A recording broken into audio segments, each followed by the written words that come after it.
Thank you so much first of all कि आप इस एग्जीबिशन में आए, आपने हिस्सा लिया. क्विक ब्रीफ अबाउट योरसेल्फ, आपके ब्रांड के बारे में और the products that are displayed at this exhibition please.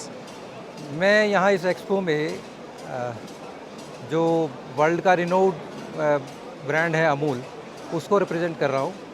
हमने आपके इस एक्सपो में पार्टिसिपेट किया है और काफ़ी अच्छा कस्टमर कनेक्ट हमको यहाँ मिला है. लोगों से बातचीत करने का मौका, डायरेक्ट कस्टमर से बात करने का मौका हमें यहाँ मिला है. और अगर मैं आपको बात करूँ ऑर्गेनाइजेशन की, तो हम लोग बेसिकली डेयरी सेक्टर में हैं और एशिया का सबसे बड़ा मिल्क कोऑपरेटिव ब्रांड है अमूल. अगर प्रोडक्ट रेंज की बात करें तो मैं एक सेंटेंस में इसको कंप्लीट कर सकता हूँ कि कोई भी कस्टमर, कोई भी ग्राहक, एक आम आदमी ये सोच ले कि दूध से क्या बन सकता है, वो सब कुछ हमारे पास है. वेल क्या बात है सर. एक्चुअली में जो भी इंसान इंडिया में रहा है 10-15 साल या 5 साल भी, उसको अमूल के अलावा सर दूसरा कोई ब्रांड दिमाग में आता ही नहीं है. इट्स लाइक कि वो हमारा लाइफ का पार्ट हो गया है. इसका क्रेडिट मैं देना चाहूँगा जो हमसे पहले की पीढ़ियाँ थी, हाँ जी, जिन्होंने इस ब्रांड बिल्डिंग के लिए काम किया, इन प्रोडक्ट क्रिएशन के लिए काम किया. आज हम तो वो लोग हैं एज एन ऑर्गेनाइजेशन एग्जीक्यूटिव, अगर मैं बात करूं, कि आज हम तो वो लोग हैं जो उस लगे हुए पेड़ के फल खा रहे हैं. Absolutely correct sir. I am thankful you are here. Sir इस इंडस्ट्री के बारे में बात करते हैं. कैसा लगता है कि पैंडेमिक के बाद कैसे वापस ग्रोथ हो रही है इंडस्ट्री में? इसको मैं, इस सवाल का जवाब मैं आपको 2 पार्ट में देना चाहूँगा. फॉर्चुनेटली हम जिस इंडस्ट्री में हैं, it includes the essential commodities product. Fresh milk daily चाहिए.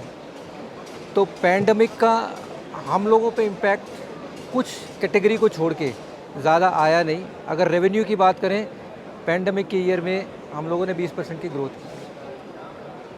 दूसरा, आपने कहा कि overall industries, yes, there were lot of industries, lot of people जिनको पैंडमिक ने बहुत बुरी तरह से हताश किया था.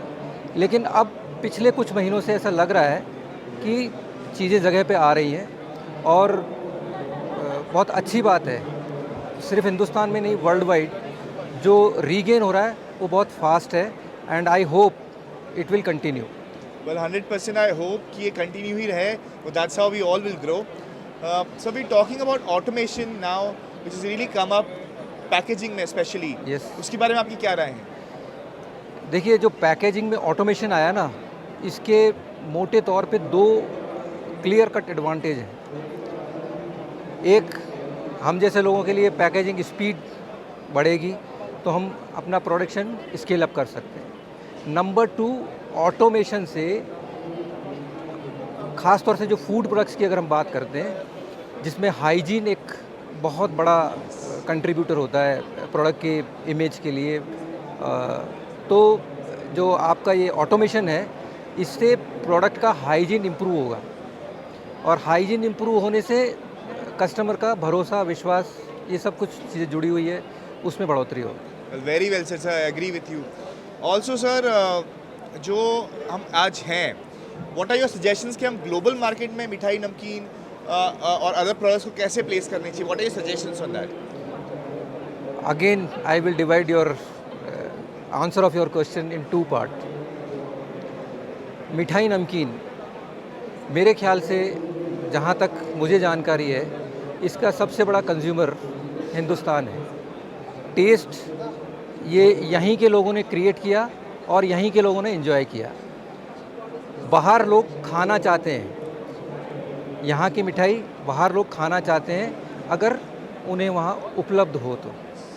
Availability is the major issue. अगर जो एंटरप्रेन्योर्स और इंडस्ट्रियलिस्ट हैं वो एक्सपोर्ट पे ध्यान देंगे तो ना सिर्फ हिंदुस्तान में बल्कि बाहर के कंट्रीज़ में भी जो मिठाई और नमकीन की डिमांड है वो बहुत अच्छे से ग्रो कर सकती है. दूसरा हिस्सा, मिठाई के लिए राजस्थान के कुछ शहर जैसे जयपुर और जोधपुर, मेरा मानना है कि जो मिठाई राजस्थान के ये 2 शहरों में जो टेस्ट, अफोर्डेबिलिटी, अवेलेबिलिटी, तीनों चीज़ जो इन 2 शहरों में है वो कहीं है नहीं.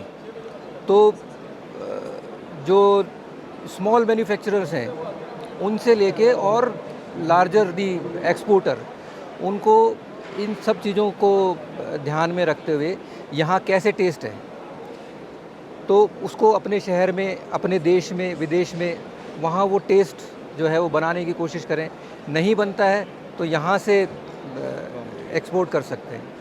Well, I agree with you, sir. What are your thoughts on the World मिठाई नमकीन एक्सपो 2021? कैसा लगा आपको शो? बहुत शानदार है, और अगर इसकी सक्सेस बिना किसी शब्द के देखनी हो तो आपकी पार्किंग जाके देख सकते हैं। कार की तो बात दूर है, टू व्हीलर पार्किंग की जगह नहीं है। वो अपने आप में कहती है कि आपका ये जो इवेंट था, it is a grand success. और मैं उम्मीद करता हूँ कि आप जैसे ऑर्गेनाइज़र इस तरह के अगर इवेंट्स, इस तरह के एक्सपो करते रहें तो हमको हमारे प्रोडक्ट को ग्राहक तक पहुंचाने में बहुत सुविधा रहेगी। यहाँ एडवांटेज, हम रिटेलर के थ्रू जब जाते हैं तो ग्राहक केवल उस पैक को देख के ख़रीदता है। यहाँ हमने बेचने का मकसद नहीं रखा, लेकिन ये एक ऐसा सुनहरा मौका था हमारे पास जिसमें हम ग्राहक को डायरेक्टली हमारे जो मिठाई की नई रेंज जो हमने लॉन्च की है उसको टेस्ट करवा सके। आज यहाँ टेस्ट किए, कल बाज़ार में जाके ख़रीदेगा, ऐसी मेरी उम्मीद है।